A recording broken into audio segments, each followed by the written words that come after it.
صلح حدیبیہ کے موقع پر جب نبی صلی اللہ علیہ وسلم مدینہ واپس تشریف لائے تو محرم 7 ہجری میں خیبر سے یہودیوں کا ایک وفد مدینہ آیا اور ایک مشہور جادوگر لبید بن اسم سے ملا جو انصار کے قبیلے بنی زریق سے تعلق رکھتا تھا۔ ان لوگوں نے اس سے کہا کہ محمد صلی اللہ علیہ وسلم نے ہمارے ساتھ جو کچھ کیا ہے وہ تمہیں معلوم ہے۔ ہم نے ان پر بہت جادو کرنے کی کوشش کی مگر کوئی کامیابی نہیں ملی۔ اب ہم تمہارے پاس آئے ہیں کیونکہ تم ہم سے بڑے جادوگر ہو۔ لو یہ 3 اشرفیاں حاضر ہیں، انہیں قبول کرو اور محمد صلی اللہ علیہ وسلم پر ایک زور کا جادو کر دو۔ اس زمانے میں حضور اکرم صلی اللہ علیہ وسلم کے ہاں ایک یہودی لڑکا خدمت گار تھا۔ اس سے ساز باز کر کے ان لوگوں نے حضور صلی اللہ علیہ وسلم کی کنگھی کا ایک ٹکڑا حاصل کر لیا جس میں آپ کے موئے مبارک تھے۔ انہی بالوں اور کنگھی کے دندانوں پر جادو کیا گیا۔ بعض روایات میں یہ کہ لبید بن اسم نے خود جادو کیا تھا اور بعد میں یہ ہے کہ اس کی بہنیں اس سے زیادہ جادوگرنیاں تھیں، ان سے اس نے جادو کروایا تھا۔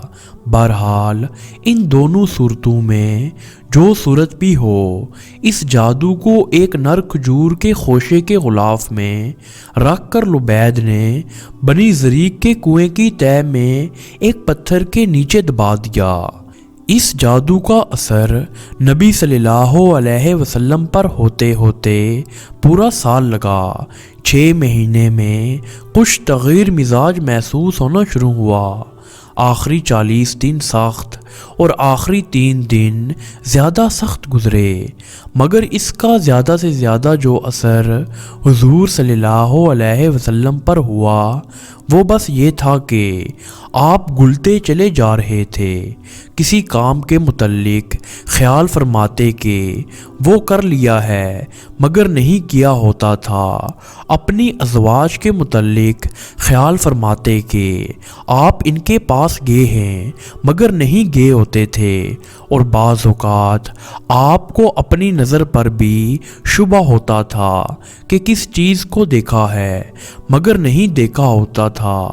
یہ تمام اثرات آپ صلی اللہ علیہ وسلم کی ذات تک محدود رہے، حتیٰ کہ دوسرے لوگوں کو یہ معلوم تک نہ ہو سکا کہ آپ صلی اللہ علیہ وسلم پر کیا گزری ہے۔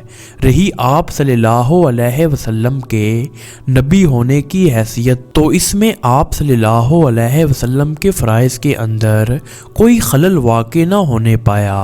آخر کار ایک روز آپ صلی اللہ علیہ وسلم حضرت عائشہ رضی اللہ عنہا کے ہاں تھے کہ آپ صلی اللہ علیہ وسلم نے بار بار اللہ تعالیٰ سے دعا مانگی۔ اسی حالت میں نیند آ گئی یا غنودگی طاری ہوئی اور پھر بیدار ہو کر آپ صلی اللہ علیہ وسلم نے حضرت عائشہ رضی اللہ عنہا سے کہا کہ میں نے جو بات اپنے رب سے پوچھی تھی وہ اس نے مجھے بتا دی ہے۔ حضرت عائشہ رضی اللہ عنہا نے عرض کیا کہ وہ کیا بات ہے؟ آپ صلی اللہ علیہ وسلم نے فرمایا، 2 آدمی میرے پاس آئے، ایک سرہانے کی طرف تھا اور دوسرا پائنیتی کی طرف۔ ایک نے پوچھا انہیں کیا ہوا؟ دوسرے نے جواب دیا ان پر جادو ہوا۔ آپ نے پوچھا کس نے کیا ہے؟ جواب دیا لبید بن اسم نے۔ پوچھا کس چیز میں کیا ہے؟ جواب دیا کنگھی اور بالوں میں، ایک نر کھجور کے خوشے کے غلاف کے اندر۔ پوچھا وہ کہاں ہے؟ جواب دیا بنی زریق کے کنویں کی تہہ کے پتھر کے نیچے ہے۔ پوچھا اب اس کے لیے کیا کیا جائے؟ جواب دیا کہ کنویں کا پانی نکال دیا جائے اور پھر پتھر کے نیچے سے اس کو نکالا جائے۔ اس کے بعد نبی صلی اللہ علیہ وسلم نے حضرت علی رضی اللہ عنہ، حضرت عمار بن یاسر رضی اللہ عنہ اور حضرت زبیر رضی اللہ تعالی عنہ کو بھیجا۔ ان کے ساتھ جبیر بن ایاس الرزقی اور قیس بن محسن الرزقی بھی شامل ہو گئے۔ بعد میں حضور صلی اللہ علیہ وسلم خود بھی چند اصحاب کے ساتھ وہاں پہنچ کے پانی نکالا گیا اور وہ غلاف برآمد کر لیا گیا۔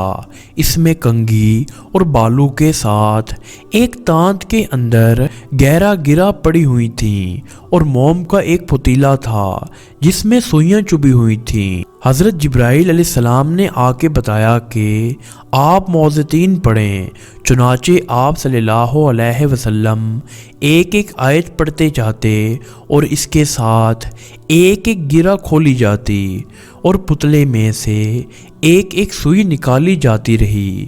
ساری گرہیں کھل گئیں، ساری سوئیاں نکل گئیں اور آپ صلی اللہ علیہ وسلم جادو کے اثر سے نکل کر بالکل ایسے ہو گئے جیسے کوئی شخص بندھا ہوا تھا، پھر کھل گیا۔ اس کے بعد آپ صلی اللہ علیہ وسلم نے لبید کو بلا کر باز پرس کی۔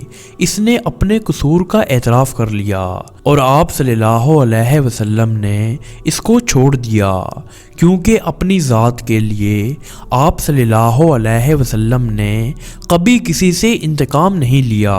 یہی نہیں بلکہ آپ نے اس معاملے کا چرچا کرنے سے بھی یہ کہہ کر انکار کر دیا کہ مجھے اللہ نے شفا دی ہے، اب میں نہیں چاہتا کہ کسی کے خلاف لوگوں کو بھڑکاؤں۔